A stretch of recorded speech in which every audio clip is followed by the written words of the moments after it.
Compared to the problems those people have.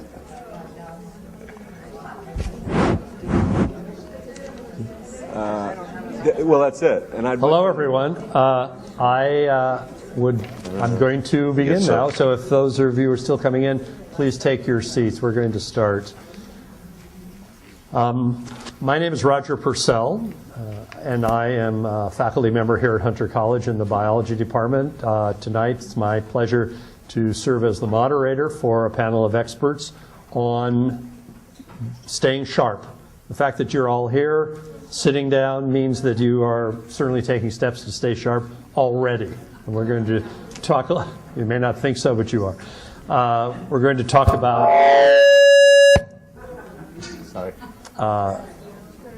the normal brain, the aging brain, what we might face when the brain doesn't work as well as we would like it to, and what we can do to keep it right.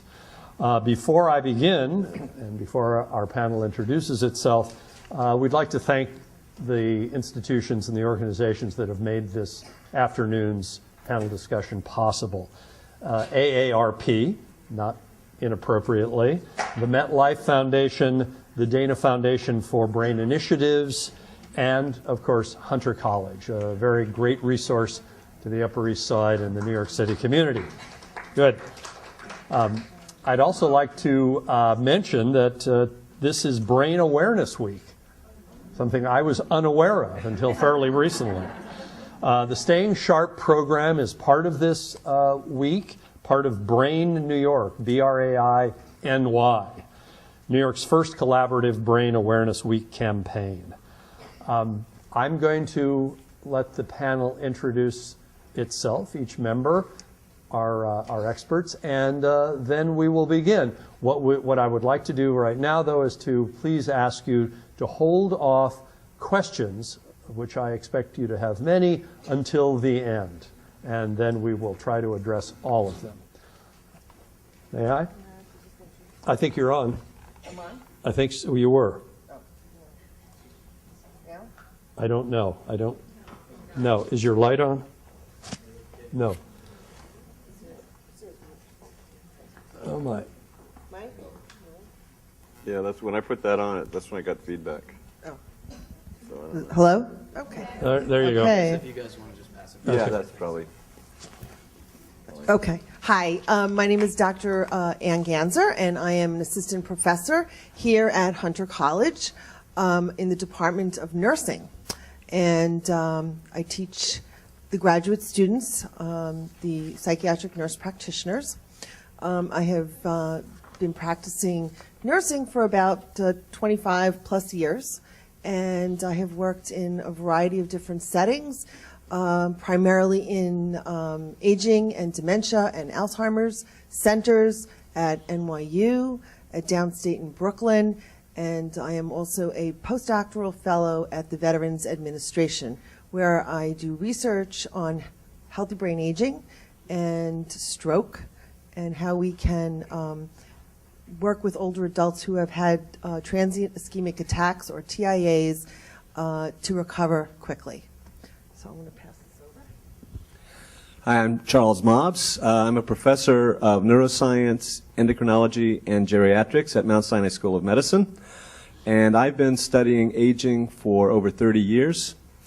And my basic focus is what I call the metabolic mystery, which is the observation that, as we know, and we'll talk about more today, certain risk factors like diabetes and obesity are basically very toxic to a lot of the organs. And on the other hand, dietary restriction, which means about eating 30% fewer calories than you otherwise would eat, is extremely protective. And this is very mysterious because we don't understand why that should be the case. So I'm trying to understand how that works, because dietary restriction is protective against basically all age-related diseases, so including cancer, Alzheimer's disease, and everything. I'm not recommending anyone in this room undergo dietary restriction. We just want to figure out how it works so we can put it in a pill. So, and I actually worked very closely with Dr. Jack Rowe, who was one of the first people to formulate the concept of successful aging. So I'm a bit of a proponent. All right, let's begin, please. welcome. Let's begin by taking a look at the normal brain, sort of lay the groundwork there. And I think I'll ask Dr. Mobs to do that. Okay, I got the microphone. Might as well, right? Right. So, as you all know, basically, the brain is where it's at for human beings. So it basically supports lots of different functions. One of the functions that we'll be talking about today a lot, of course, is memory.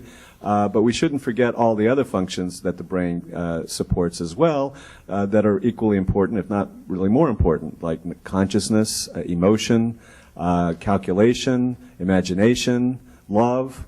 And all those things really arise from this very mysterious organ in the brain.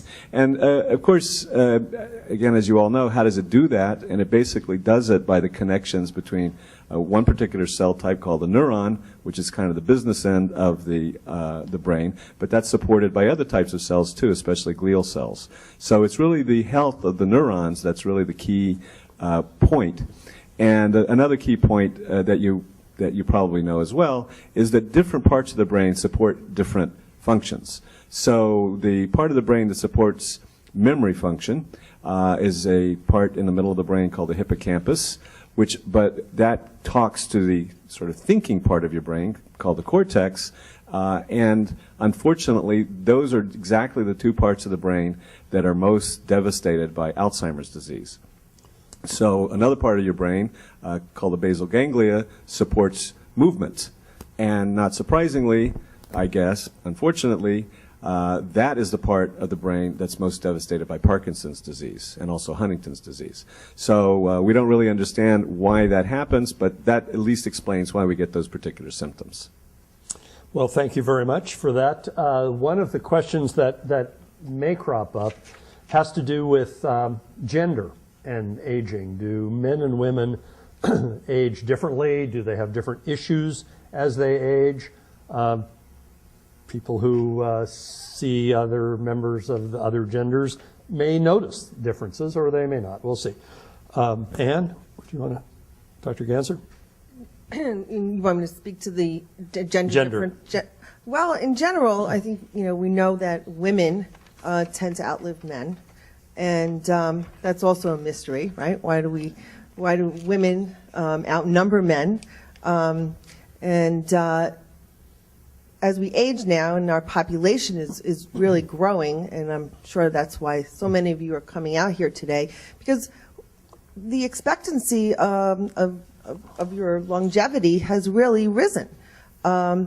Maybe around 1900. The life expectancy was around 47 years of age. And in the year 2000, it's now up to 78, and it's progressing. And so there's going to be a lot more women out there. What can we do to help you maintain that longevity? And that's what we're here to talk about tonight. And how can we put things in place to help the guys stick around? Dr. Ganser, is there a difference between the mental faculties of men and women as they age? All right, yeah, I'll address that point. Probably a lot of you have heard that a lot more women get Alzheimer's disease than men, which is true. But although we don't entirely understand why that is, in my opinion, it's almost entirely just because women live longer than men. And Alzheimer's disease is clearly, obviously, a disease of the aged. So in terms of almost any other respect that one could imagine, women, basically are superior to men as far as I can tell. So otherwise there's not really any major gender effect. I will bring up, though, the point, which I'm sure many of you have heard, about whether estrogen replacement therapy, therefore, might be useful for women against Alzheimer's disease. And you've probably heard that there were a lot of trials that looked at this question, seemed like a good idea at the time. Basically, at the moment, the consensus is no, estrogen replacement therapy is not in any way helpful for cognitive function or for Alzheimer's disease as you get older.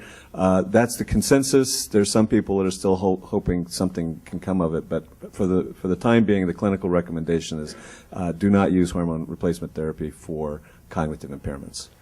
I want to add a little complexity here. It turns out that more men get Parkinson's disease than women. So these kinds of changes that occur with aging are not simple.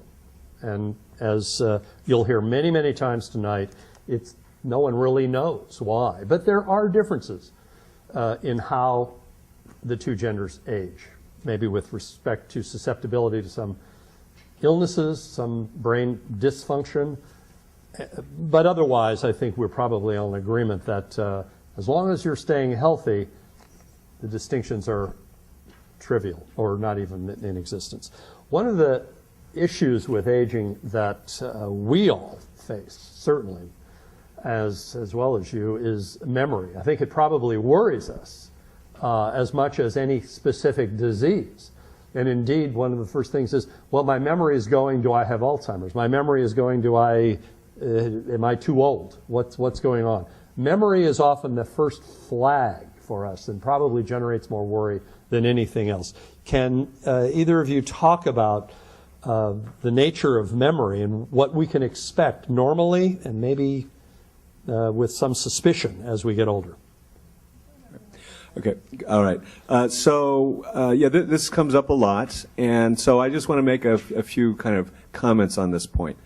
First of all, it's very important to distinguish between Alzheimer's disease and what happens if you don't have Alzheimer's disease.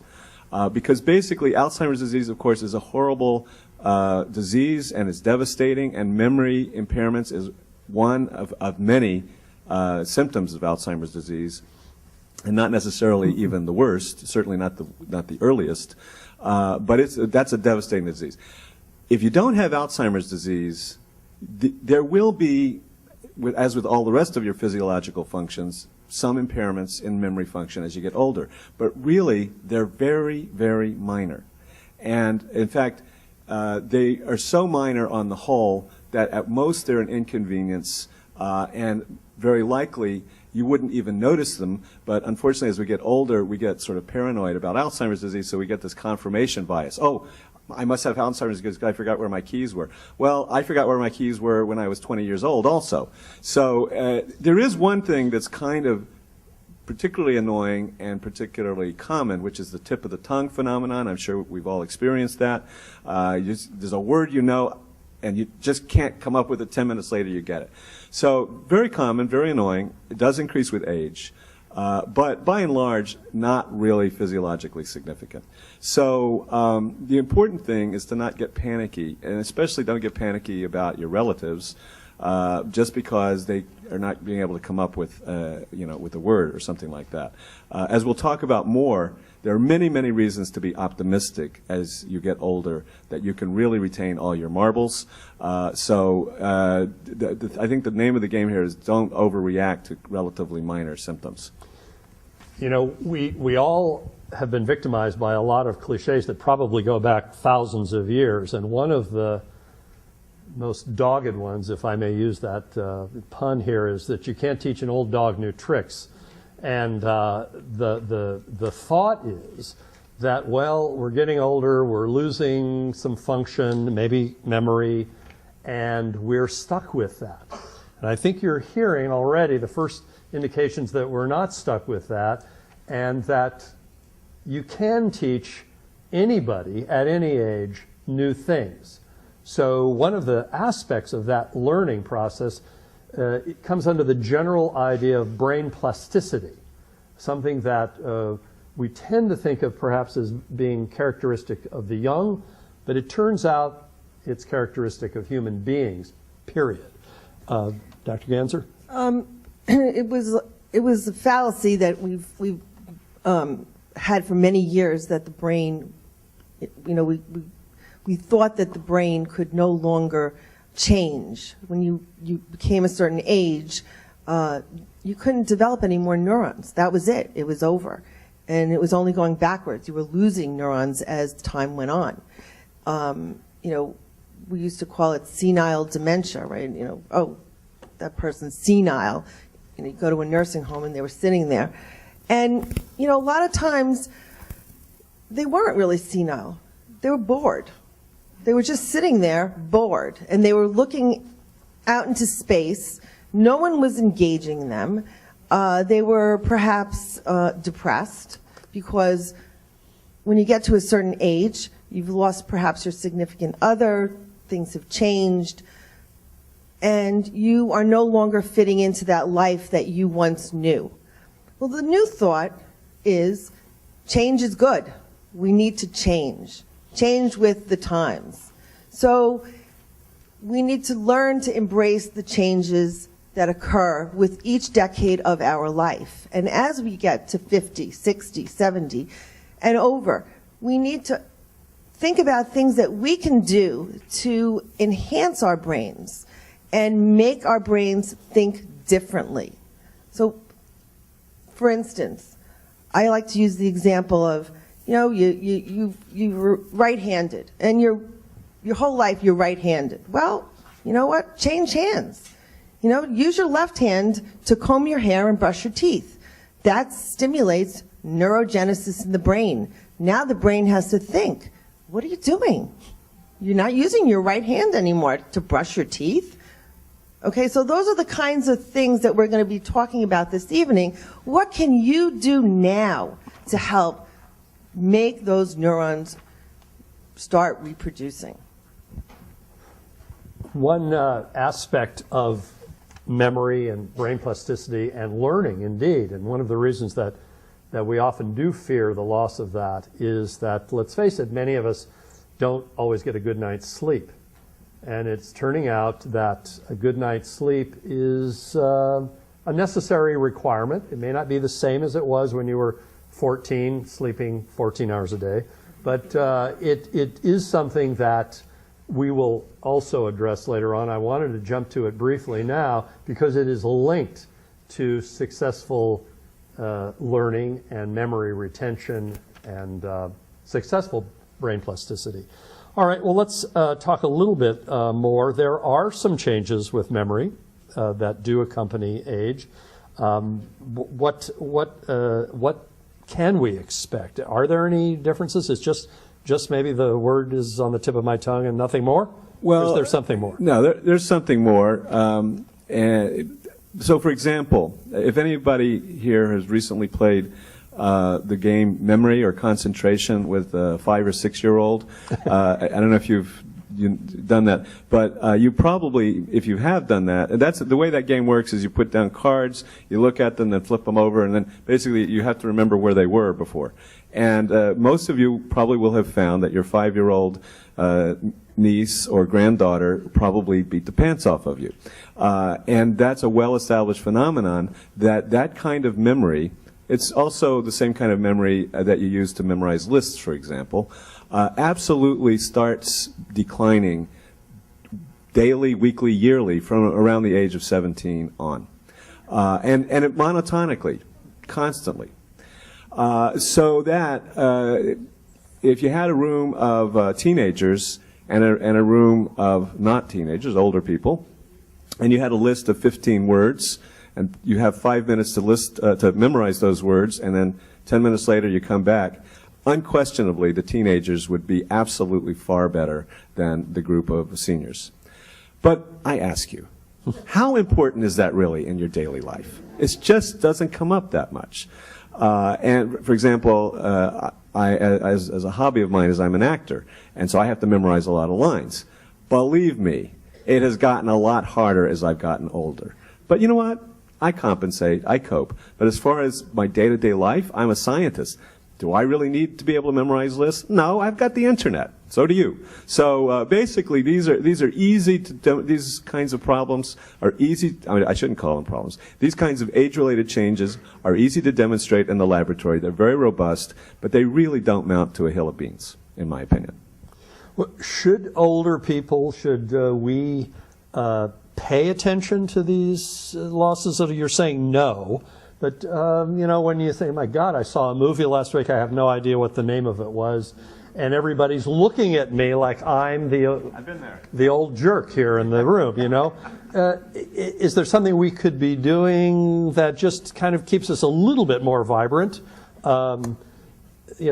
not necessarily crossword puzzles. As people have said, if you do crossword puzzles, it makes you good at crossword puzzles. But are there, well, maybe this is the first chance we can have of talking about some of the things we might want to engage in that are good with respect to memory. Okay, so I'm sure all of you have seen all these new programs that they have on television, right? They're constantly running Luminosity and Cognifit, and there's all these different new programs.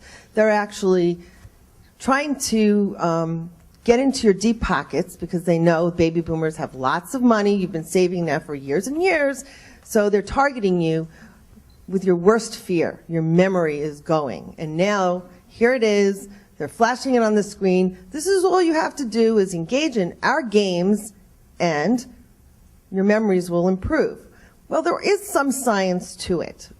It's not just advertisement. There is some science that if you engage in new kinds of novel activities that, again, the issue of neuroplasticity and the brain, mapping out new pathways will begin to happen. But you don't have to go out and spend $500 on one of these programs in order to do that. There are other things that you can do that are very simple as long as they're different. And that's really, I think, from what I take away from this message. As long as they're different from what you have done in your routine life. So let's say you're going on a trip to France and you want to learn a new language. You want to be able to have conversational French when you get there. Well, that will help you learn because it's something new to you and to the way your brain has been thinking.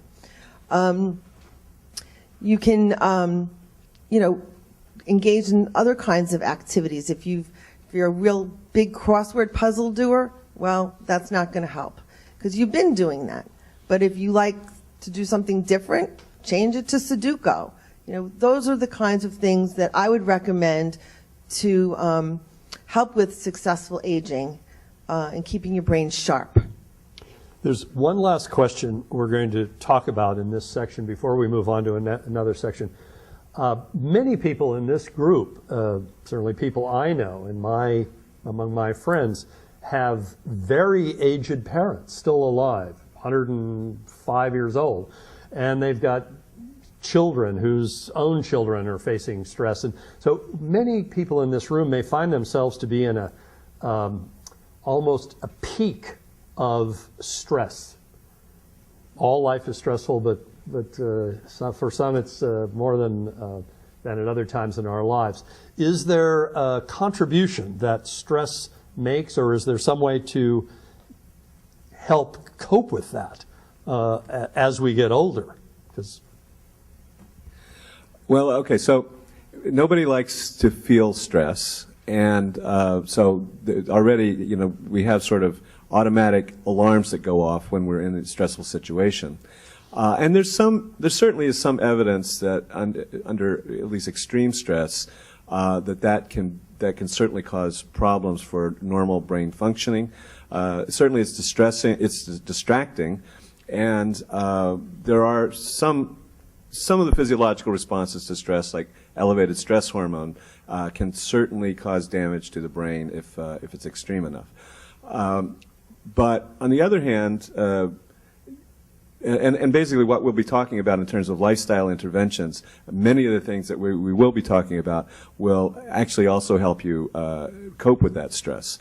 But I don't think there's anything, certainly, people say aging is not for sissies, and so there's going to be a lot of things that we face. But I guess what I would say, in my view, the interventions that we will be discussing today, although they're really specifically targeted for successful aging, the fact is they will all help you cope with stress also better.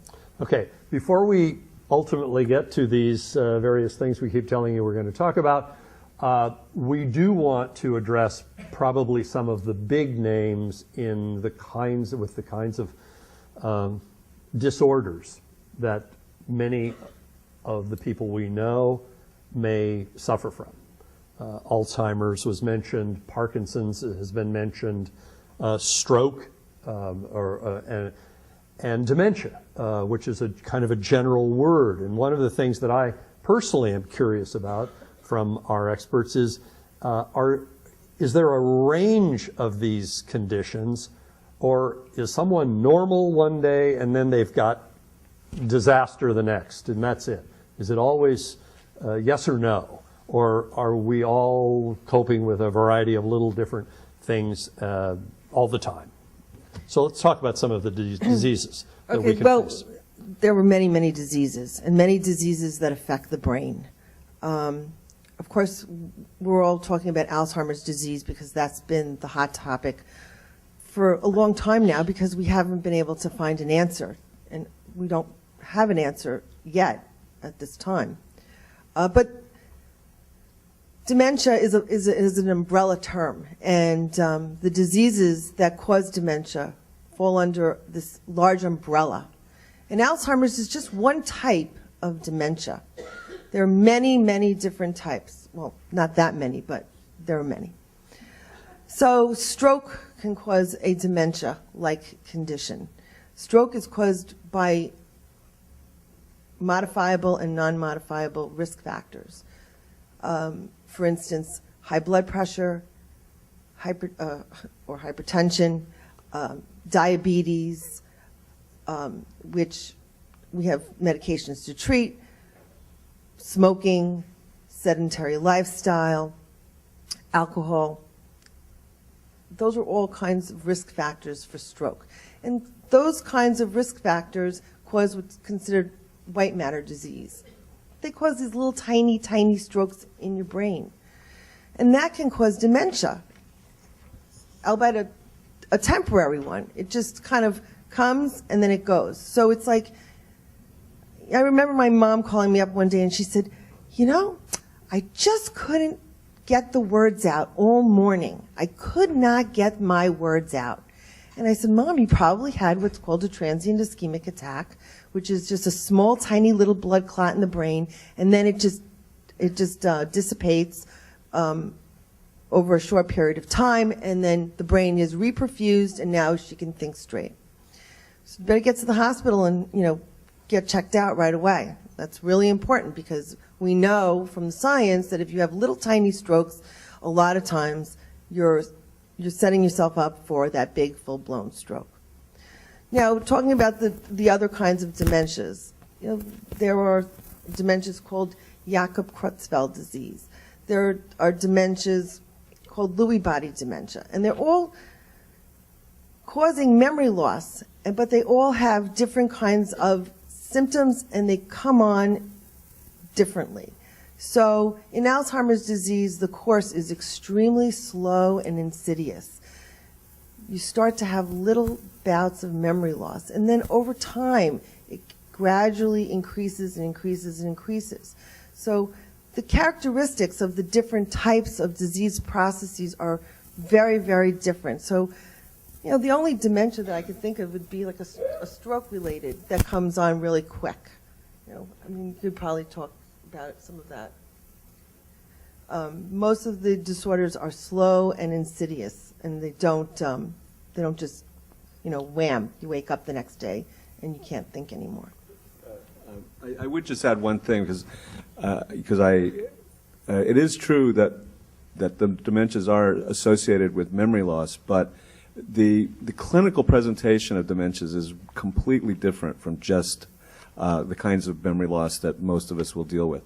In particular, they're basically pretty early on in the course of the disease, there are kind of disorientations that occur that just don't occur to normal people. So, for example, you forget the season. You wind up in a store and you have no idea why. Well, that could happen, I guess, to anybody. But crazy things really that just are completely out of the ordinary for a normal person. So until those kinds of really strange things happen, you really shouldn't start wondering whether your memory loss is a precursor to Alzheimer's disease, because most likely it's not. But if you get some of these crazy, really strange orientation issues, either in yourself or your spouse or a loved one, that's a time when you might want to think about talking to a doctor to get a diagnosis. But until then, it's probably harmless. Yeah, I'd like to feed off, oh, I have a microphone. I'd like to feed off that point just a little bit, because we are talking about successful aging, and I think one of the characteristics I know I have faced with dealing with younger people, whether they're family members or strangers, is the judgment that young people often levy our ways, maybe our own children.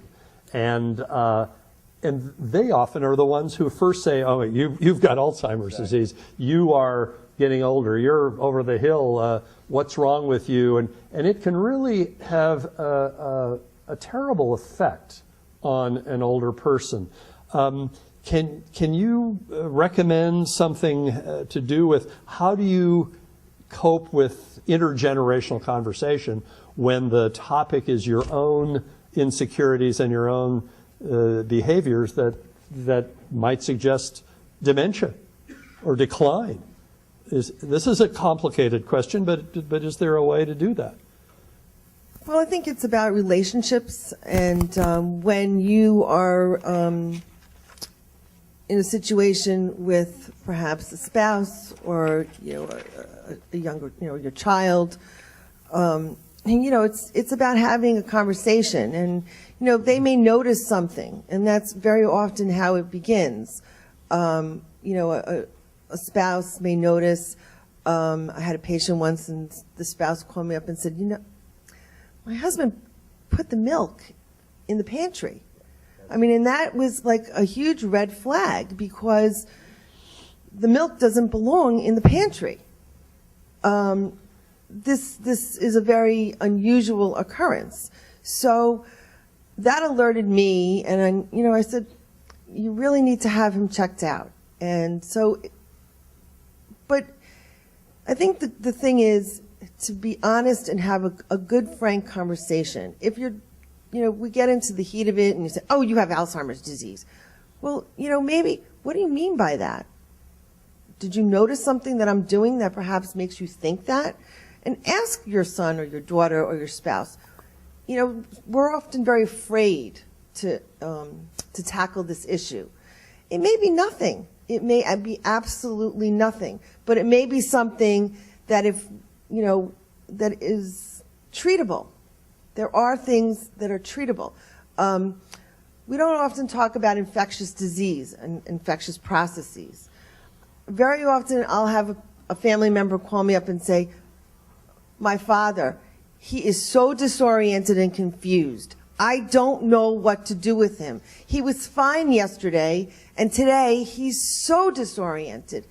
And I say, well, maybe he's got a urinary tract infection, or maybe he has a respiratory tract infection. Infectious processes can cause a delirious kind of behavior in people. So we need to get at the root of what's going on first, and really not be, I think, fearful of what you're encountering. Just a couple of points I would add.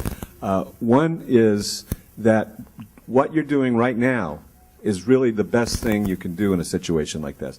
Be educated, probably more educated than they are, because you're more concerned about it than they are. So if somebody accuses you of something, you can come back and say, just say the things that we're talking about tonight, that most of these kinds of very minor occurrences really in no way indicate Alzheimer's disease.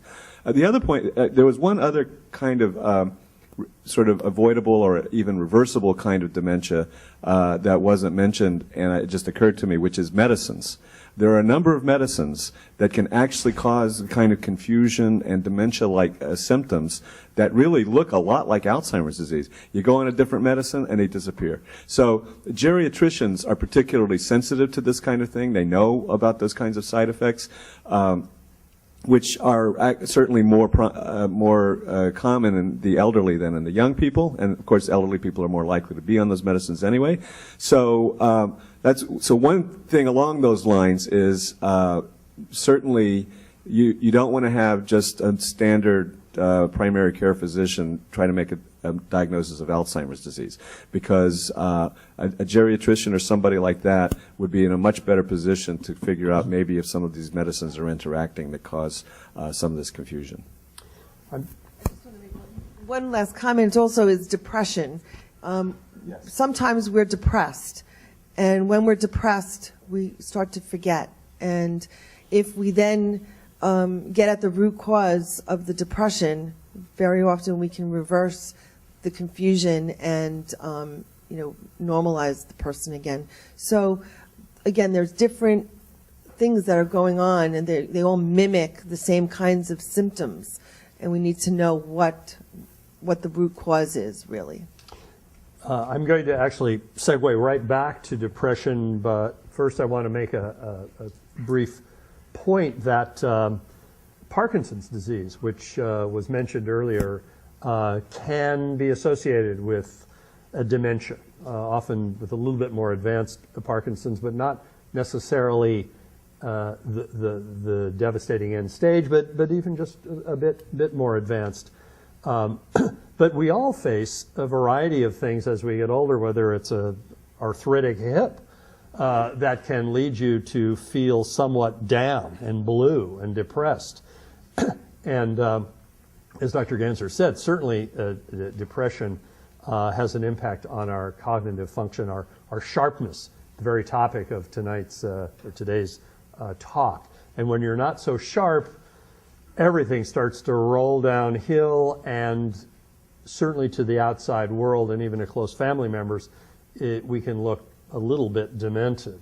So depression is a topic worthy of its own discussion right now. What might cause it? How do we cope with it?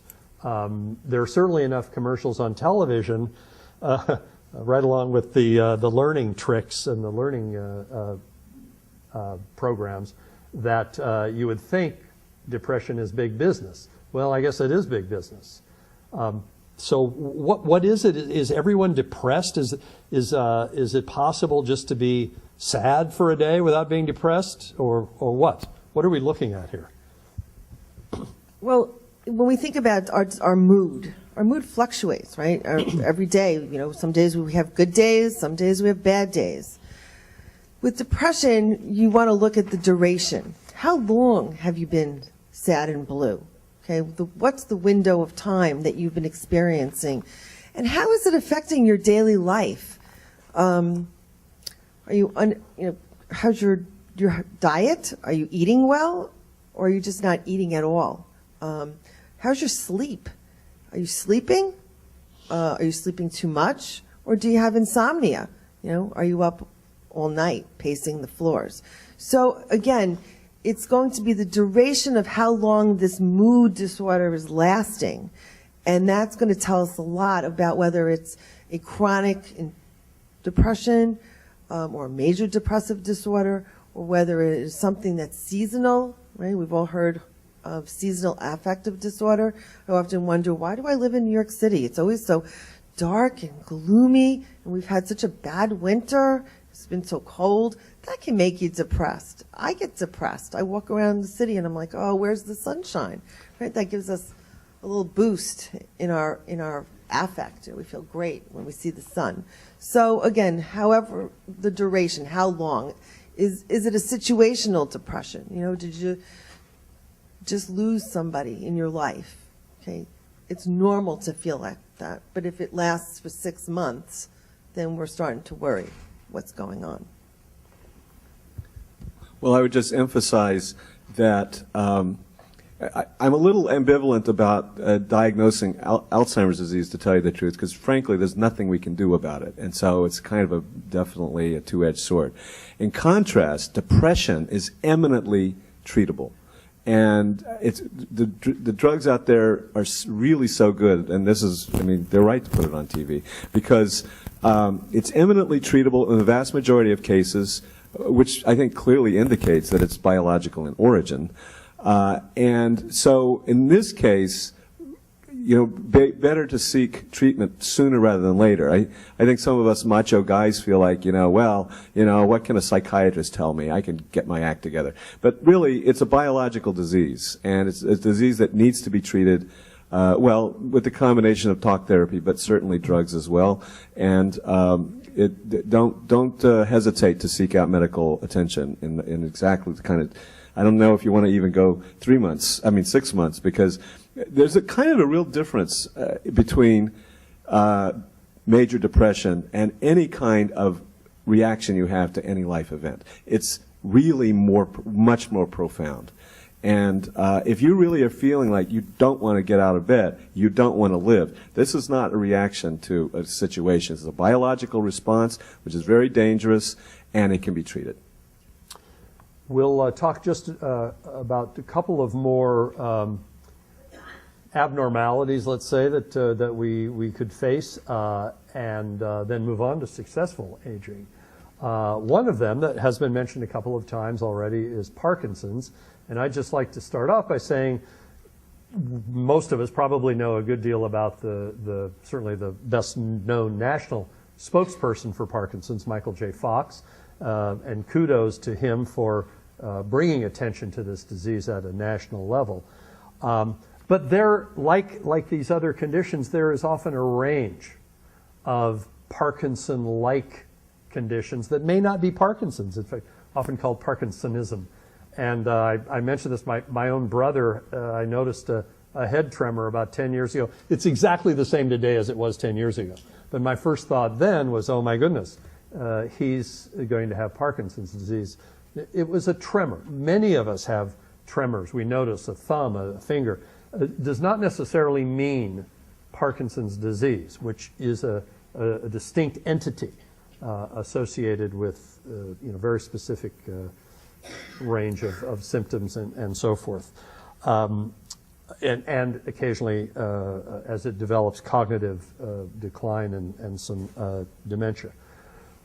But a second topic that we can all talk about as well, since we are older, and as I referred to the fact that we might have an arthritic knee or hip, or maybe our vision isn't quite so good, is physical injury.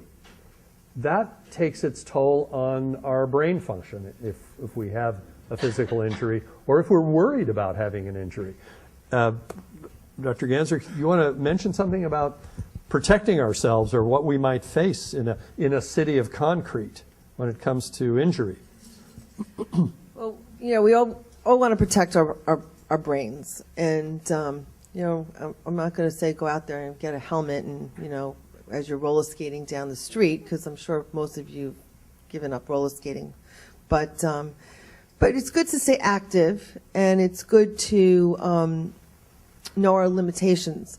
I think what the best advice, or is really, in all instances, trauma to the head. We don't want to have trauma to the head. We know that when we have trauma to any part of our brain, the factors or amyloid gets released in our brain, and that is one of the precursors, or one of the disease-like symptoms. The particles that are in the brain in Alzheimer's disease. So we really want to be careful with our gait. Make sure that your homes are safe. Make sure you don't have scatter rugs on the floor, which are the little mats, because it's easy to trip and fall in the nighttime when it's dark. It's easy to slip and fall in the bathtub. So make sure you've got those nice, secure hand railings on the side of the showers, because you need to be able to grab onto something should you slip. Many times I've had patients come in and they said, I was disoriented, it was nighttime, and I went to the bathroom, and they slip and they fall, and they come in, lo and behold, with this huge golf ball size welt on their brain. Well, that causes injury to the brain, and then we've got some residual effects of that injury. Okay, so crossing the streets, how many times do you hear older adults that get, I hate to say it, but run over by taxi cabs in the city? We're trying to make the light. As we get older, we slow down a little bit. We start to slow down. So I would heed the crosswalk sign, and try and go out when things aren't quite as busy. You're in that big crowd and they're pushing and shoving. You want to be able to get out there, but I would also worry that you don't want to put yourself in a situation that's not comfortable. So really just to protect yourself. And, as we get older, our balance is not quite the way it used to be. And sometimes, we lose our balance a little faster than a younger person, and then we fall. Those are just things to think about, I'm sorry, go ahead. Just a couple of points I want to make. I'm very much looking forward to getting to the successful aging part of the day, but I can't help but throw in a little advertisement here, because the big thing that you're worried about, that really we're worried about, is falls. Falls are devastating, and they're certainly way more likely to happen as you get older.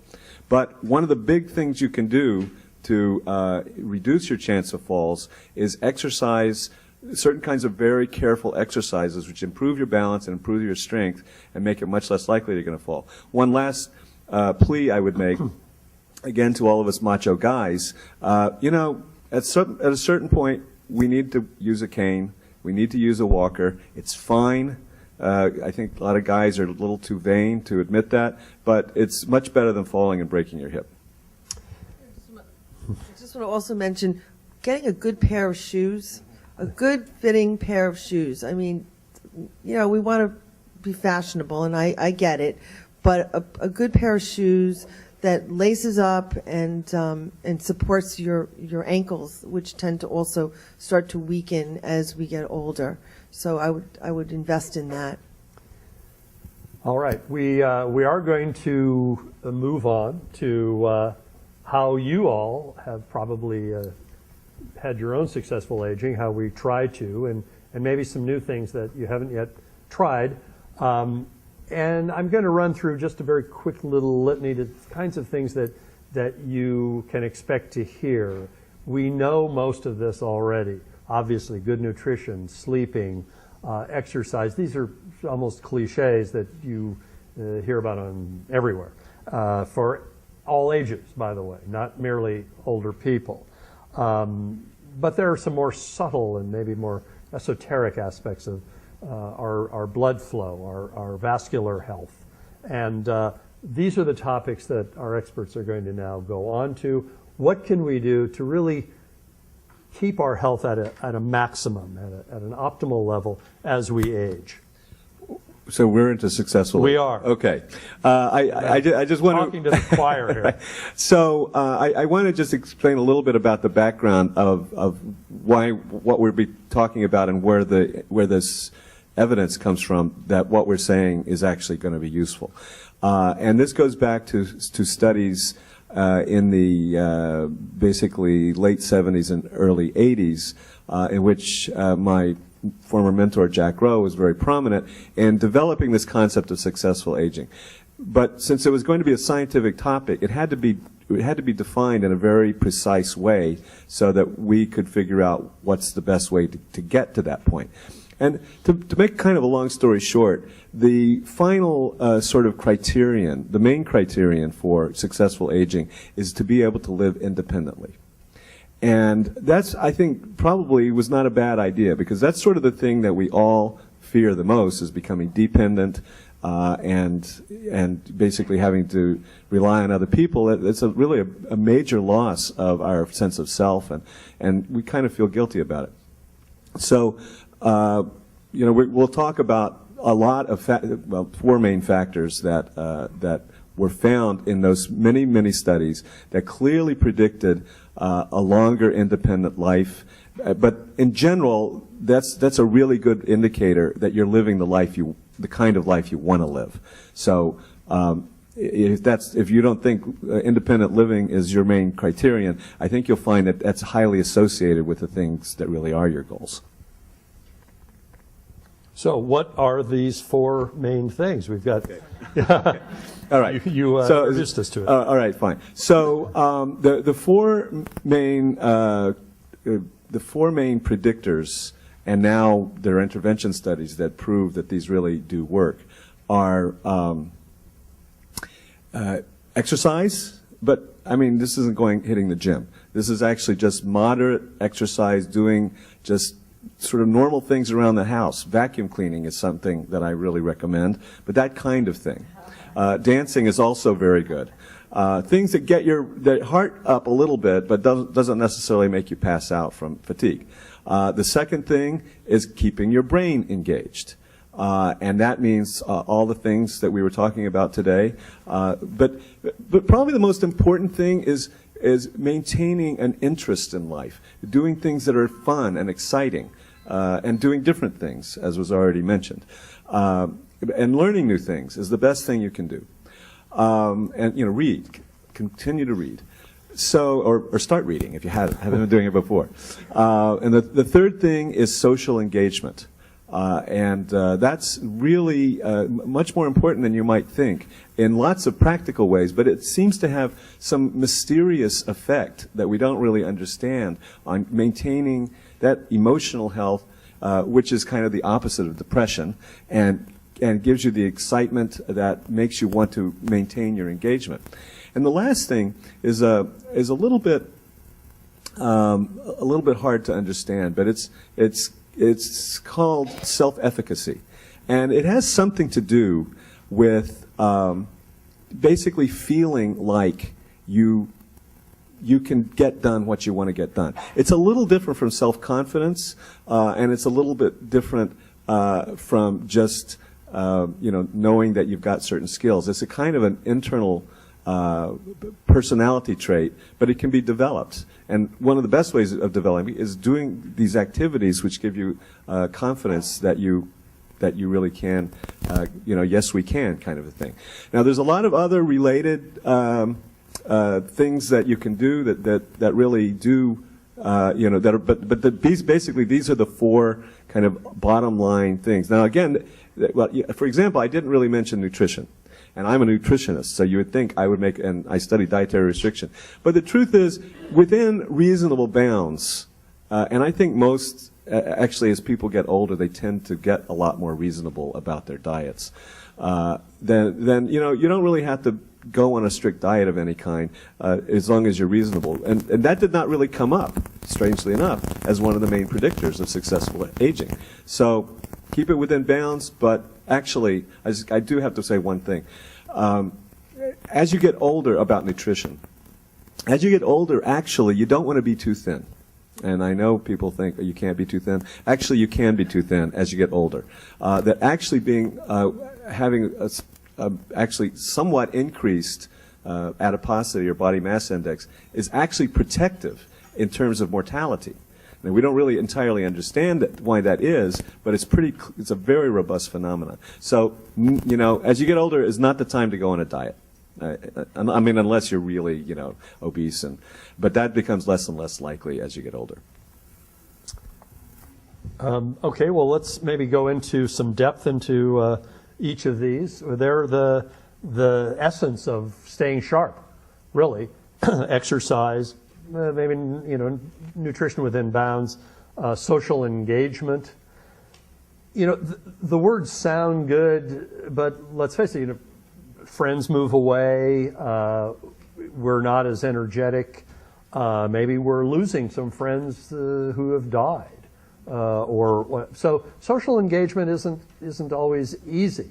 Certainly isn't as easy as it is when you first show up at your dormitory at 17 years old as a new college student. Then it's an hour and you're socially engaged. Well, it's a lot harder for most of us. What does one do to stay socially engaged? What kind of engagements are there for people as they get older? I think that it's defined individually. What is socially engaging for one person is completely socially unengaging for another person. So what turns you on? What makes you happy? What do you want to get out of your day? What do you want to get out of, what are your goals? What makes you feel good inside? And I think that has a lot to do with our mood.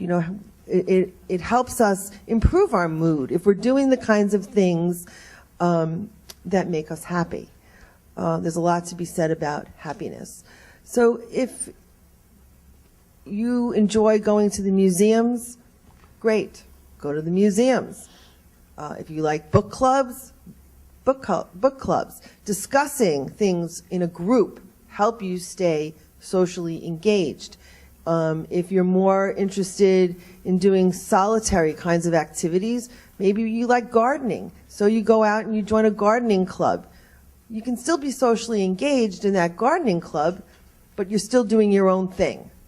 Or you like knitting, knit in groups. Knitting is becoming quite popular these days. I mean, I can remember it was very popular and then it dropped off, and now there are knitting clubs all over the city.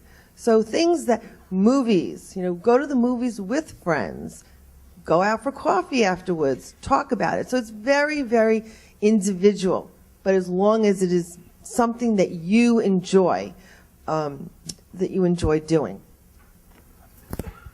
Let me just amplify that point, because I think it's a good point.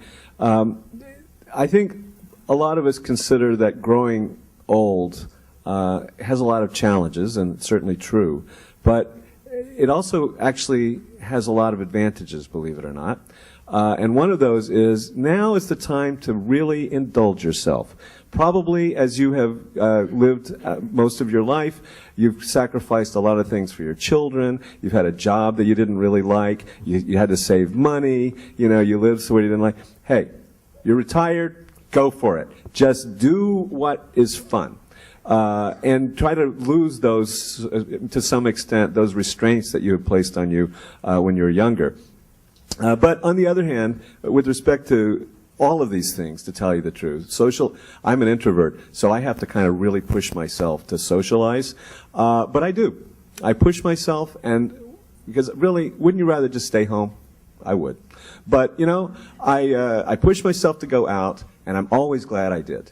But it does take a little bit of, it takes a certain amount of willpower, actually, to do that. Same with exercise, and hopefully not the same with reading and learning. But maybe for some people, my daughter, definitely, that takes a lot of willpower on her part to read a book. So we all have things that we sort of enjoy more than others, and what we're trying to do here is to encourage you and give you some evidence that if you just push yourself a little bit, it'll have really great returns in terms of how successful you are during aging. I would like to argue in favor of using the internet. Maybe other people have done this already for you. The internet, there's an article about the internet every day in the newspaper, and I'd say 9 times out of 10, it's critical. It's leading to bullying, or it's isolating. It doesn't allow face-to-face contact. Well, it's amazing that it allows far more than you might think. And if you're not an active computer user, I'd say get involved with that. This is a true story, just a couple of weeks ago, I signed up for a course at the Museum of Modern Art. It's exclusively on the internet. I'm not going down to MoMA. Well, it turns out people on this course are from Sydney, Australia, Mexico, Albuquerque. I think I'm the only one in the city who's taking this course. But here we are talking to people. I'm talking to people. One person is from Spain, and we are socially engaged. It's a little bit different than sitting in a room and knitting together or doing something like that, but it's incredibly engaging. And there are videos on the course, happen to be done, a little plug here, by 2 graduate students, doctoral students at the City University of New York. And they hold little coffee conversations on the internet that you can flash back and forth. A lot of my friends I keep in touch with by email. An old girlfriend who lives in Houston. I haven't seen her in decades. People in California. A lot of people our age are on Facebook. It's not my thing to get to the personal taste, but it is for many to stay in touch with their grandchildren who might be in Oklahoma, who knows where. It's a good thing. It can be a great thing to keep you socially involved. Even emailing people in the city who you might not necessarily have time to talk to on the phone. So I am an advocate for that. So there are, the variety of social engagements is almost limitless. One of the other things that we were talking about before, we're all faculty. getting involved with young people is fantastic. I would say it keeps faculty going. It's one of the reasons retirement age is so high for faculty. They do nothing but look forward. You know, talk about it's a strategy for old people. Don't look back all the time. Don't reminisce about your teenage years back in the 40s, the 50s. You know, look forward. Be engaged with the future. Well, that's all they do. And it can be very uplifting and thrilling. If you're not a teacher or a faculty member, and how many people can be, there are volunteer they're begging for people to volunteer in schools and helping young people. And goodness knows they often need and adore the involvement of an older person in their lives. It's, I think, one of the most rewarding things I have ever heard retired people talk about is an engagement with high school students, with grade school students, obnoxious as they can be, and they can be.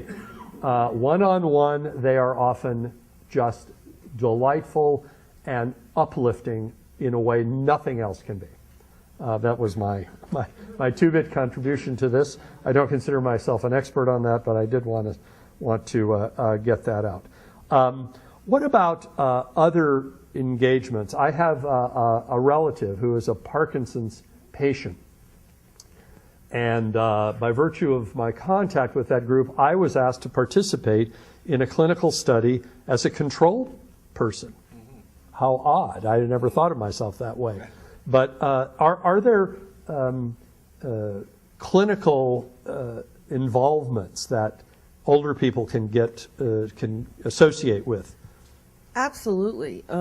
We live in such a great city here, and there are so many major medical centers, Mount Sinai being one of them. Cornell has a very close relationship with Hunter College, Weill Cornell, NYU, Columbia. All of these medical centers sponsor either through the government or through private organizations or foundations, clinical trials, research studies. And they're looking for normal, healthy, older adults, ages 50 and over, to participate. And you are so valuable to the research that is being done.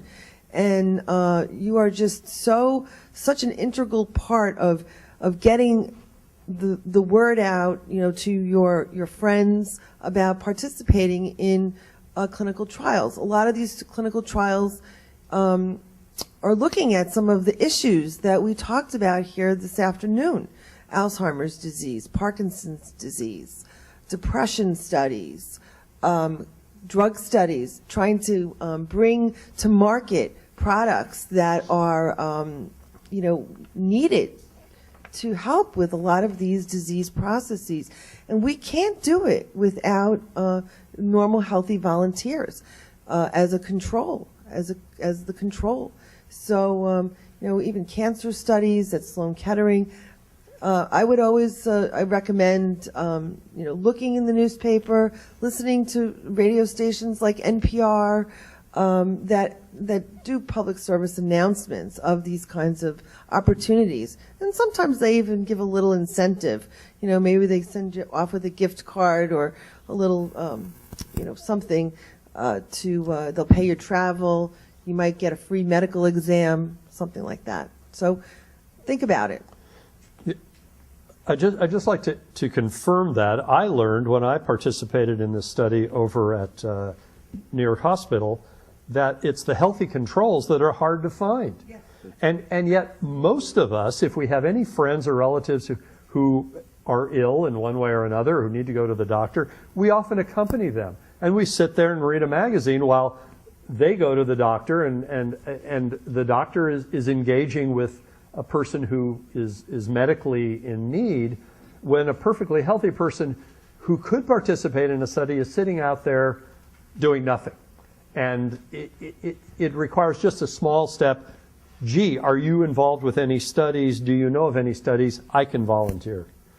Absolutely. You know, a lot of the Alzheimer's disease and memory disorder clinics here in the city are looking for normal controls so that they can compare, you know, your normal aging and how your brain is normally aging as compared to someone who's not.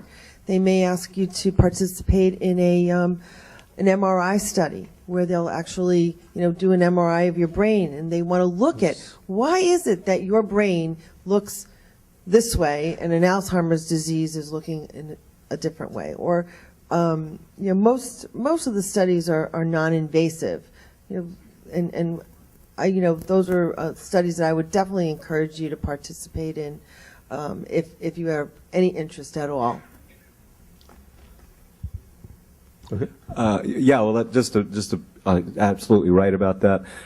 This is also true, by the way, for post-mortem tissue. And so, not to get, you know, morbid or anything, but something to keep in mind is certainly my wife and I plan to donate our body to Mount Sinai to be used for control tissue, because that's really very hard to come by. And once we're gone, you know, we don't have any use for it. So just something to keep in mind as a kind of a public service. We're going to move on to some questions, which I hope you've been formulating. But before we do, I'd like to ask each of you for a singular bit of advice on successful aging. Maybe your favorite or the first thing that comes to your mind is an important bit of advice. I think whatever you're going to do and whatever takeaway message you get from this afternoon, you know, it's not just one thing.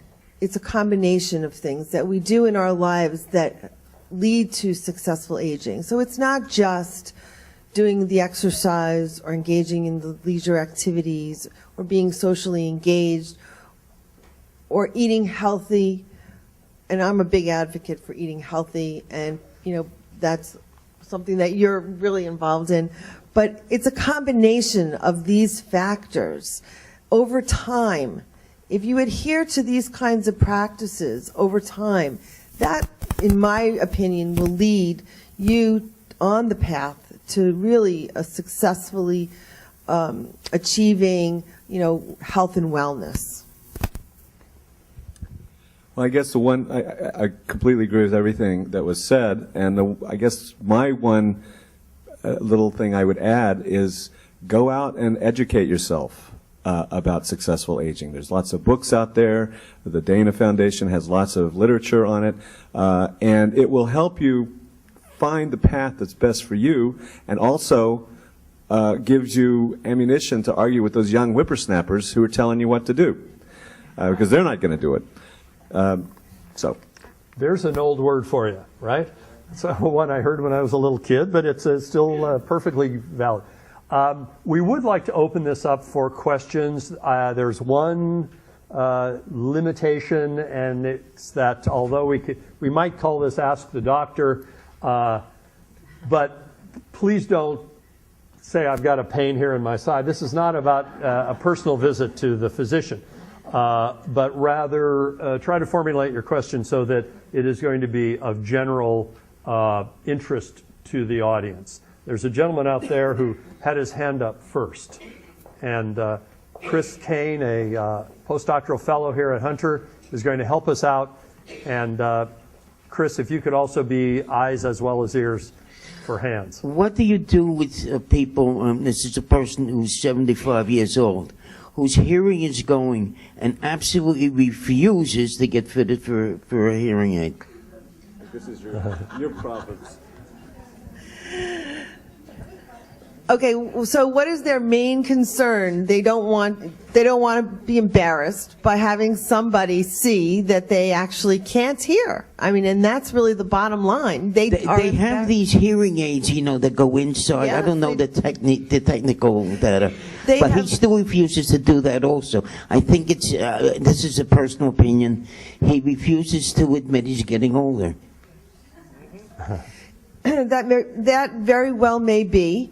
And, you know, the tiny little hearing devices that you insert inside your ear that are virtually invisible are very difficult, and I'm sure some of you might be able to agree with me, to manipulate. When you are older, you have difficulties sometimes with dexterity. And to put that little tiny hearing aid inside your ear is often very difficult. You know what? Let it go. You don't want to cause yourself stress. Is it that big of a deal? Is it that big of a deal in your family? No, it's not that big a deal, no. Okay, so then I think to keep your stress level down and just make sure that they can hear when they're crossing the street, and, you know, maybe get an adapter for the telephone. Well, I agree, definitely. You don't want to stress yourself out. But I would say for the people in this room that might be having doubts about the value of hearing aids, there are two really, really good reasons that you should make sure your hearing is as good as it can be. The first point I want to make is that hearing loss is virtually universal. It's going to happen to all of us if we live long enough. In contrast to Alzheimer's disease, that's not true. But it's certainly true that hearing loss is universal. And the biggest problem is it becomes socially isolating. And that's one of the big no-nos for successful aging. So that would be a really good example of a situation of where you don't want to do it.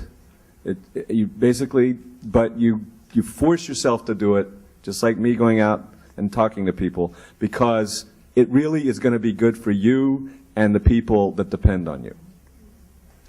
Yes. How beneficial is it to set aside each day for meditation, a few minutes out of the day? Yeah, I'll restate the question. This is one of my favorite topics, and I would like to hear you. Okay, the question is, how beneficial is meditation? And I should have thought of that when we were talking about how to deal with stress. There are many studies that have demonstrated that meditation is really very, very helpful and beneficial. I'm personally a big believer in it. I meditate myself. And there are many kinds of meditations that you can use, and probably it doesn't matter which one it is. But as you get, and one of the most robust effects of meditation, and it really is very robust, is for stress effects.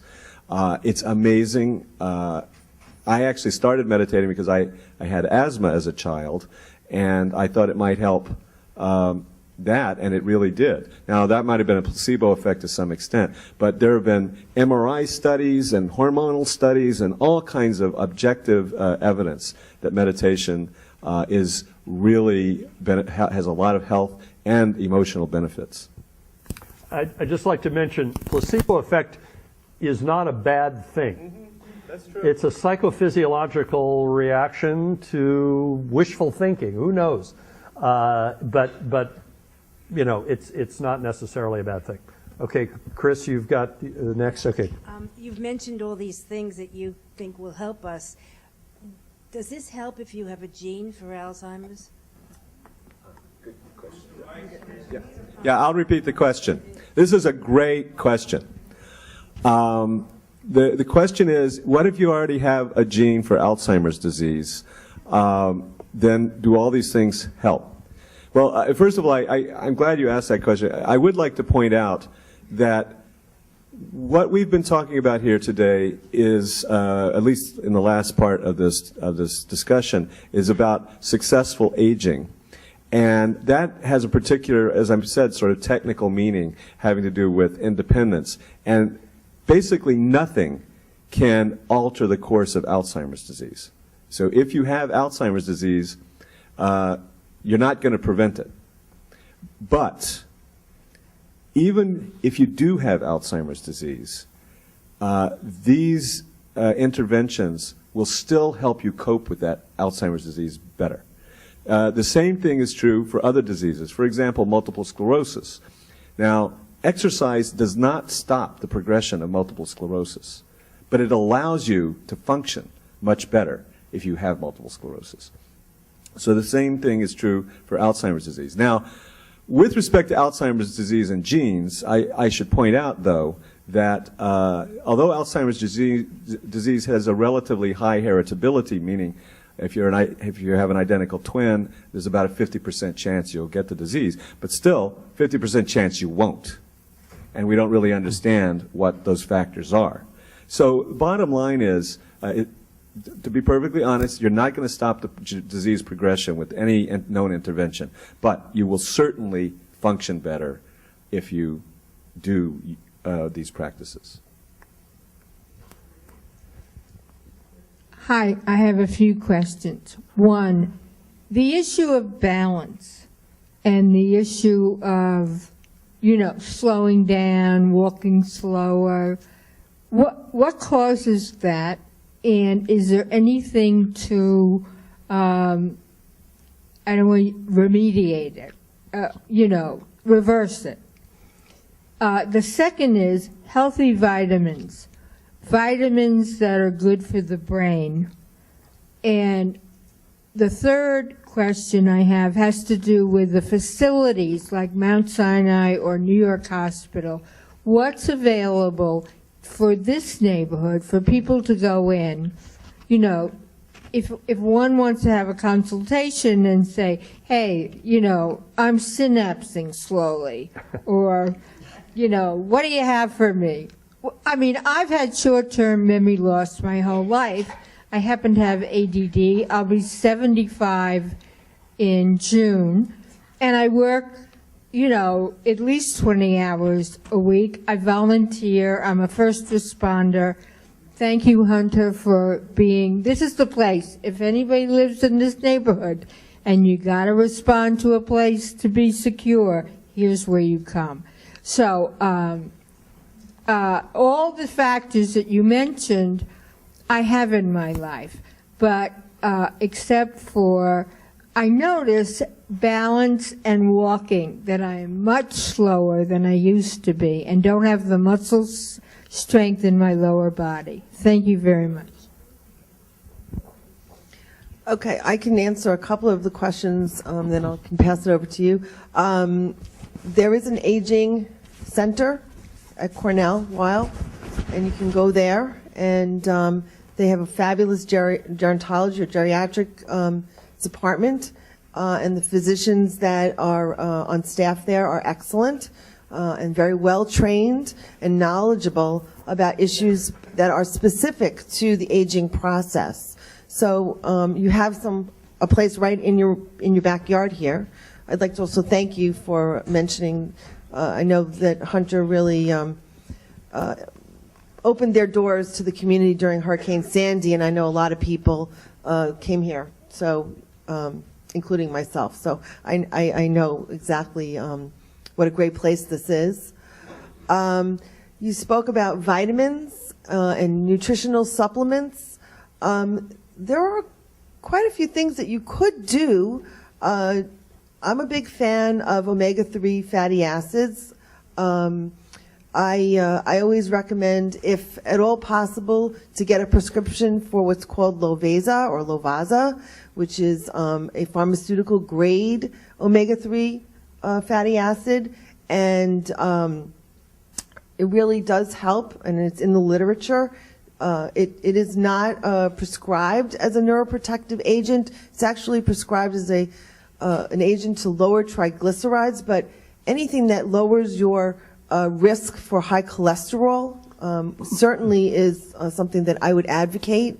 And all of those good monounsaturated fats that we should be eating in our diet, like avocados that are rich in all of those kinds of nutrients, are brain protective. We heard a lot about the Mediterranean diet, and I'm sure you could speak to that. And olive oil, in particular, is good. Beta carotene is excellent. So, and I'll let you talk a little bit. Well, I think you covered the nutrition pretty well. And so, although I am a nutritionist, but even though I'm a nutritionist, I'm a really big believer in exercise. And by the way, I congratulate you on your wonderful poster child lifestyle for the successful ager, and that's awesome. But I would say, though it sounds like you have a very active life, in truth, there are exercises that are particularly good for balance and lower body strength. And I would like to emphasize, absolutely what you said is correct. The loss of muscle mass is one of the most robust phenomena in aging. Happens to all animals, happens to all people, happens to athletes, but you can really protect yourself a lot against the effects of loss of muscle mass by particular exercises. So for example, I go to a gym, and I had learned some exercises from my personal trainer that are they're not strength exercises, and they're not cardiovascular. They're specifically for balance. And you've got to sort of dedicate yourself to those particular kinds of exercises. So in other words, I would say things having to do with physical impairments, like balance and walking more slowly and feeling weaker, that is probably amenable to intervention more than anything else we've talked about. So you just need to get special exercises for that. I'd like to add one thing about this, because I was listening very intently. We happen to be very fortunate living in New York City, which is a walking city. Right. You have an opportunity. We all do. I walk to work. I'm very, very lucky. Mm-hmm. And yet I see students get on the elevator here at Hunter and take the elevator from the first floor to the second floor. Right. I can't stand Absolutely. it. It drives me crazy. These are young, healthy people, but not for long. We can walk, and if there's an opportunity to walk, whether it's if you're from the general area, whether it's into the park, up a small flight of stairs, that's both helpful for balance and modest strength improvement and reflexes. Don't necessarily walk downstairs if you can help it, but walking up is very valuable. And walking an extra block, doing things like that is good. I think, no, we're following the bouncing microphone. Thanks. I don't know if you can hear this, but thank you. It sort of followed along that trajectory. I have vertigo, and I have the kind of vertigo that's disabling, and, I fall. And as you talk about exercise, I want to put a plug in for number one. If you feel dizzy, you really need to be checked out, because this is something that doesn't just come from aging. In my case, it came from massive infection, and then also being allergic to half the medication I take, because you can have massive doses of antibiotics to try to clear up a mouth infection, ear infection, and then this can be the aftermath. But the other part is, you could talk about exercise, but as you say, rehabilitation from the best way to learn if you really suffer from any kind of dizziness, weakness, falling, is to really get physical therapy. I ended up in Russ for 6 months to learn how to walk again. And it's very different than your average exercise. And I go to the Y, but they could not teach me how to really prevent the falling and to really learn. And you can get physical therapy whether you have insurance coverage or not if you really have a serious thing. And a lot of people suffer this dizziness. It can lead to loss of hearing. And just getting a cane or a walker is not as protective as really getting some physical therapy and learning how to fall even. I was taught how to fall, how to get up, and how to protect myself, because I don't think I'd still be here if I didn't get that kind of training. And it can happen as early as your 50s to get that kind of training. So exercise is different than physical therapy. Right. So I just want to put a plug in for that. Good. Thank you. Chris, who's next? Who do you have? We're right here. Okay. Great. How true is it that a quarter of teaspoon of cinnamon a day would prevent diabetes and Alzheimer? What? Oh, you heard that cinnamon would prevent diabetes and Alzheimer. Any comment? Actually, there are some studies that cinnamon is beneficial to the brain and to preventing dementia-like syndromes. I mean, it's anecdotal for the most part. I mean, there aren't long-term studies, but there are studies on turmeric, for instance, Turmeric is also considered to be a very healthy product to be consuming in certain populations. You know, in the Indian cultures, they eat a lot of turmeric. If you're not familiar, it's a root vegetable. It's a root, and it gets powdered, and it's yellow. It looks yellow. Right, very much so. Okay. Turmeric, yeah. Put it in milk at night before you go to bed. He said, put the turmeric in, what type of milk? Not rice milk, the other one, almond milk. Almond with milk. a little bit of honey each night before you retire. He said a lot of Indian people do that and don't suffer from dementia. Okay. I also wanted to say one quick thing. There's a class at Speak the into the Y. mic. There's a class at the Y called Silver Sneakers that addresses issues such as falling and promoting balance among seniors. It's At called the Silver YMCA. Sneakers at the YMCA. Okay. I think there's a lady in the back. Silver sneakers. Silver Sneakers at Okay. the Y. Chris, you get in the back. Can you hear me? Somewhere around. Okay, Silver Sneakers at the Sneakers at the Y. YMCA. Hi, thank you very much. It was interesting, and thank you for reassuring me that I can continue to lose at the game of memory with my grandchildren. I thought it was my focus, and I'd like you to say something about focus and aging, how that's affected. Thank you. Yeah, thank you for bringing that up. What we usually talk about is attention, and attention definitely is impaired with age.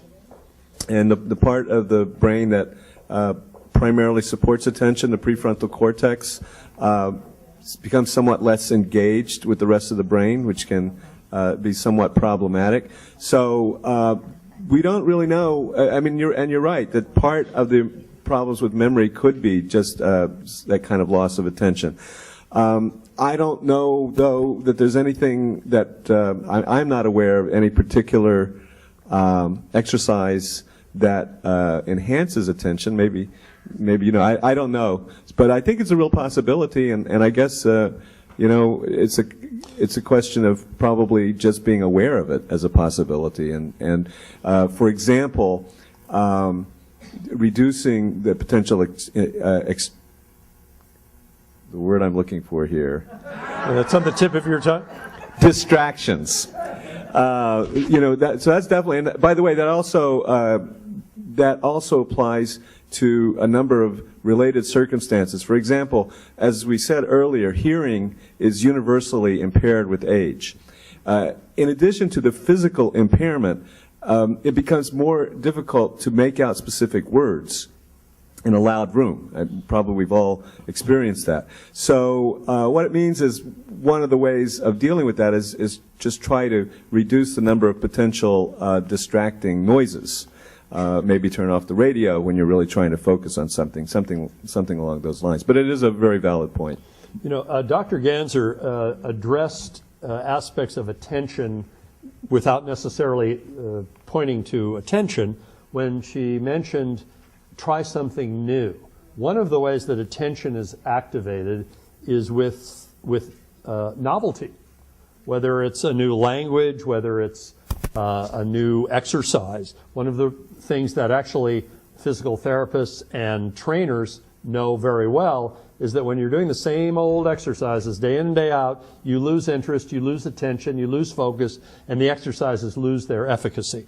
So new exercises, new travel, walking a different route if you have a walking route, that does focus you by changing and exciting your attention.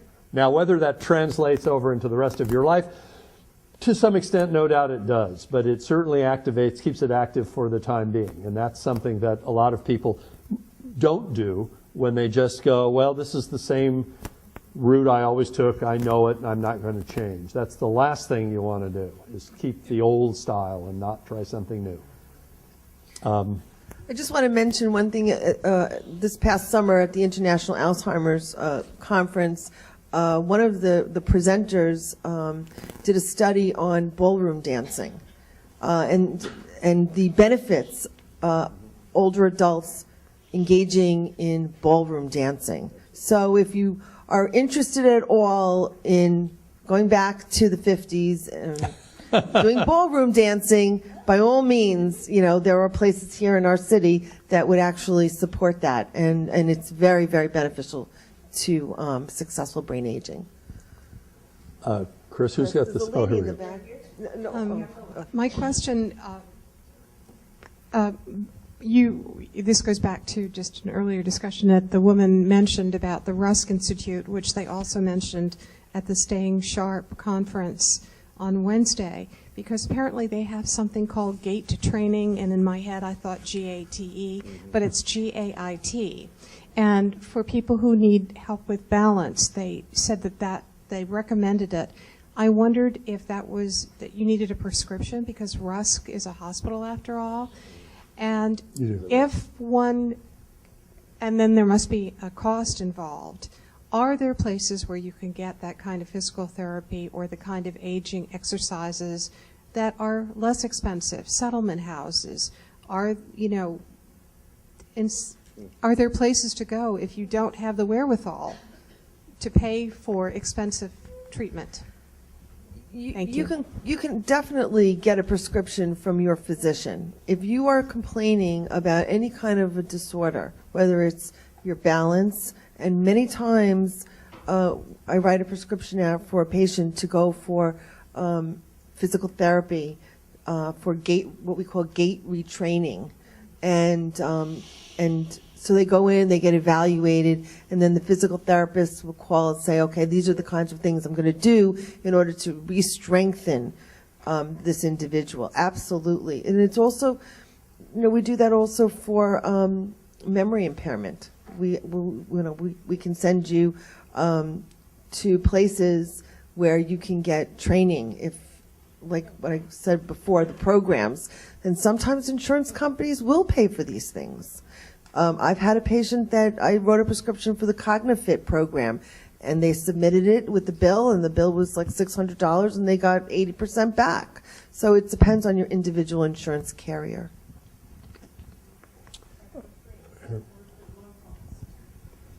Community centers are the best bet. I mean, as far as free and low-cost kinds of programs, those, I'm not familiar with anything like that. Perhaps, if you look into the YMCA, here on the 96th Street Y, they sometimes run programs that might.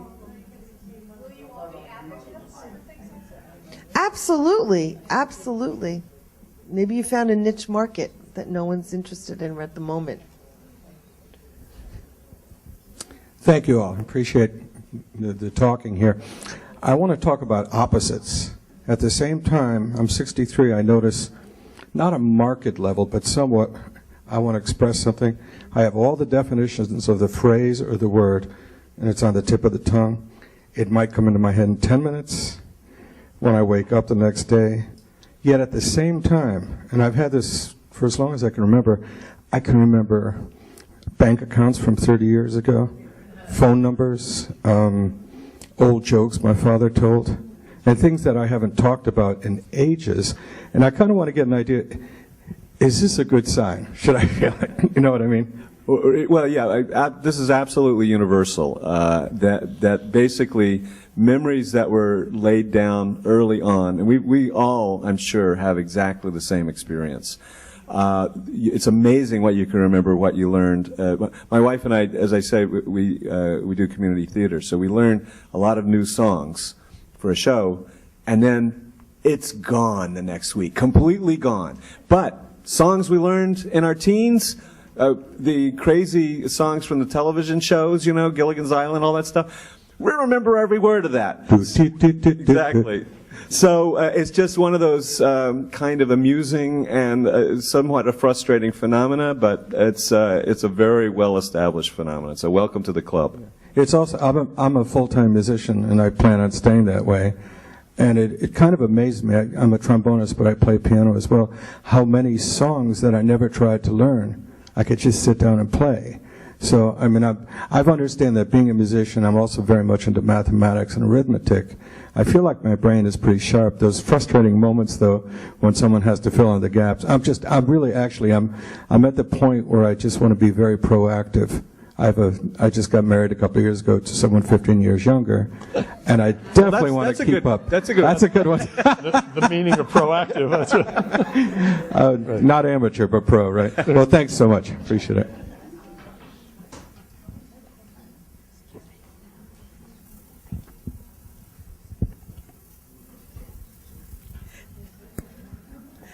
Hi. Laughing at them. Hi, and thank you very much for the presentation. It was very, very interesting. Kind of close to the subject that he was talking about. Very often I find that I'm talking to someone and I'm trying to think of a word. I can think of the description. I can describe it to you, but the word itself just won't come. And is there any way to compensate for that? Yes. I would say yes, and I say this because, and it's one of the things, as Dr. Mobb said earlier, you know, we forgot things when we were in our 20s, just nobody pays attention to that forgetfulness. Everyone's focused on our forgetfulness. One of the ways that words come back is by context. And if you're with someone and you're describing a context, as you say, you describe whatever it is, you might get sort of like, what's the game, charade. Somebody will cue you, and the word will come back. So context is extremely important for remembering almost everything, and particularly vocabulary words. Without context, it's very hard to learn those words in the first place, and it's exceptionally hard to remember them without the context. So just remember, now this is part of, what was it? It was that book I read, it was that movie, it was the newspaper article. Ask yourself these questions if no one's there to ask them of you. And, oh yeah, it had to do with that news item on, the fire in Queens. And that really does help it come back. Yeah, I'll just mention making associations is really Yes, that's really the way I try to remember things. A game that sometimes you can play to help remember is to associate whatever it is with something familiar. So one individual decided to associate words with furniture in their living room, and they go around and they go back to that piece of furniture, and that's the cue or the stimulus that brings back that memory that you're looking for, that's stored way back. So it's that association. That person's face, it reminds me of an apple because it's round, and you look at it and you remember, oh yeah, it was an apple. Oh right, her name was Amelia, so things of that nature. There's this, speaking of your question, and probably one many of us have read, is Oliver Sacks's various books on neuroscience and neurological problems, and he himself suffers from and has written about this condition, prosopagnosia, and the man who mistook his wife for a hat. And one of the things that people do is associate clothing with the identity of a person, or a gait, how they walk. Many people are walking around not recognizing faces very well. And goodness knows if an individual changes clothes dramatically, they may not be recognized. But normally we do associate. We are not often aware of it, but it is a key way in which we keep our mind sharp, is to try to be aware that we're associating clothing with a person, or sounds with a musical composer or something. Context association. Chris, where are you? I'm over here. I just want to say walking is wonderful exercise. However, in New York City, you really need to be very careful of the curb cuts. I caught my leg on the higher part of one, stepped on the lower part, and knocked my head off the apex of my spine. An ambulance driver said that another woman he picked up broke both her wrists. And 2 weeks ago, a friend of mine fell and died. So, walking can be very, very hazardous, and you have to be really careful. And actually, the curb cuts all need to be redone so that they're not so hazardous.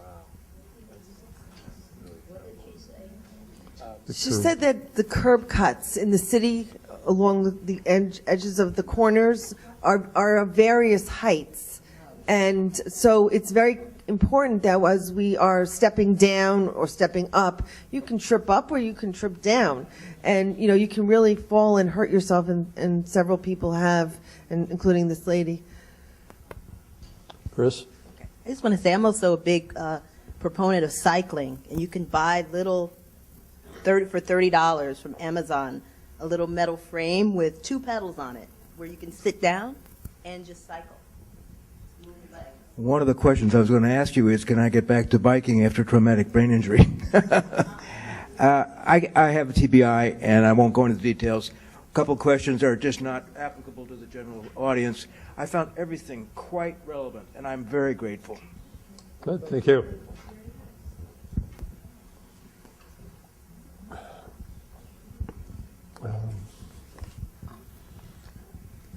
Hi, again, I thank you also for this afternoon. You talked about situational depression, and I wonder if anybody is studying or the effect on older people who are home more often now that we're not working, and the daily onslaught of bad news. It's just, you're just inundated with it, and I think even the newscasters are getting depressed. So, but we're bombarded with it, and so what? Turn off the television set. Absolutely. I do that. Absolutely. I think we can take about 3 more questions. Is that okay? Let's try to get as many people who have not yet asked. Yes, ma'am. Thank you 3 doctors, for this wonderful exchange of ideas. I'm sorry I was late. I bought a movie that won an award on the Academy, and I was so mesmerized by. I love animals. I work with animals, and that's a suggestion. Get a dog, everyone. Yes. Walk Yes. with the dog, or walk with a cat. And my dog died recently, so I haven't been able to. I live across the street from a park, from Cultural's Park, and I've not been able. That's a mental thing, I guess, not been able to go to the park for the last few months because of my dog not having a dog. So now I'm in search of a little dog. But it will change my habits because I sleep until 12 noon. I'm a night person. I'm up all night. And so I sleep late. Do you have a question for the a question now. What do I do about that? That changing my habits, of course, is a thing because I'm going to get a dog, and it's not fair to the dog to have him sleep with me. My guinea pigs sleep well with me. There's not Okay. a problem, but I would like to Can you change know how habits? I can change that habit. The habit of sleeping in? Yeah. Okay, well, I would recommend what we call sleep hygiene, you know, changing your pattern of sleep hygiene. So you're going to have to go to sleep. You're going to have to force yourself to go to sleep at night and get up early in the morning. And it'll happen gradually. And maybe you can do that before you get the dog so the dog doesn't have to worry. But gradually over time, you can drink a glass of warm milk in the evening before you go to bed, or take the supplement melatonin, which helps induce sleep. Okay. Okay, Chris, This lady. last couple, where are you? She's right here. Okay, sorry, go ahead. Is small vessel disease of the brain a heart condition or a brain condition? And would going to the Cornell Center for the Aging be a good place to go, or see a neurologist, or what do you suggest? The question is a small vessel disease a condition of the heart or the brain? Well, it's a combination, okay? It begins with having hypertension, and the hypertension is not being managed properly. I'm fine with that. I'm bodily fine. I don't have that. Your blood pressure's fine. Yes, I'm low blood pressure. Right, and it's also inherited. Yeah. You might have a disorder of coagulation of the blood that causes sometimes tiny strokes. And yes, going to Cornell, they have a wonderful neurology department. Absolutely. Is it called Cornell for the Aging? Yeah. Yes, they have neurologists on staff there. Okay, Absolutely. we'll have a last question. I think there's a woman there in the blue who has not spoken. A friend of mine told me about a program on Channel 13 at Dr. Neil Bernard, and he has a theory He said there's a study, but he didn't go into which study, whose name, whatever, of the effect of high blood pressure and high cholesterol medication, which is causing memory loss. Have you heard of such a study? Because I imagine that a majority of seniors are on both of those medications.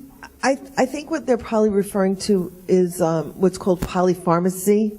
Polypharmacy is the taking of multiple medications and the interactions or the cross reactions between the different medications. There's something called the Beers criteria, and it lists what's called potentially inappropriate medications for older adults, and it's readily available at your pharmacies. You can go to your pharmacist and discuss it and ask them, I'm on XY medicines. Could they be causing me to have memory problems or kinds of confusion, most likely? Oh, it's called the Beers criteria, like Beers, like BEERS criteria. Okay, we actually do have, I think, time for one more question, and Chris, is you, all right, let's go. I don't know if this is a question, but I thought you might like to know there's an organization in New York City called Health Advocates for Older People. And the prime focus of Health Advocates is to keep people healthy, giving them the skills and the tools that they need to stay at home. So, which means that they do things, they have book clubs, they have Tai Chi exercises, they have a Gracious Homes will go in to evaluate your bathroom and your house. Plus they have a person who does that, an occupational therapist, to make sure that it's safe.